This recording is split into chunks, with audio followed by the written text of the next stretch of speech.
Adidas，今日又嚟到萬年檬啊，又係觀眾介紹嘅一集。咁我今日介紹嘅咧就係位於萬年檬咩 Bank 對面呢個飛記阿煲雞飯。呢一間阿煲雞飯咧經營咗十幾年噶啦。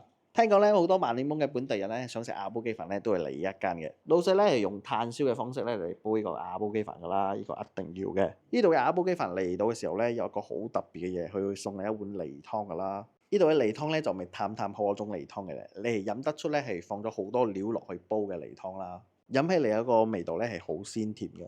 講翻阿煲雞飯啦，入邊有嘅料咧就有雞啦，有臘腸啦，同埋鹹魚兩嚿嘅。煲之前咧就見到兩嚿大大嚿嘅鹹魚咧就流晒口水啦。雞嘅口感咧食起嚟咧好嫩啦，味道都 OK 嘅，好入味。再配上所有精華入晒有啲飯嗰度咧，有醬油香啦、飯焦嘅香啦，同埋有啲臘腸嘅嗰種油香啦，好正嚇。如果你喺萬年檬想食一個阿煲雞飯咧，呢一檔可以。咁樣一煲阿煲雞飯咧係11蚊嘅，份量咧都幾多下㗎。揾食高高，我哋下次見。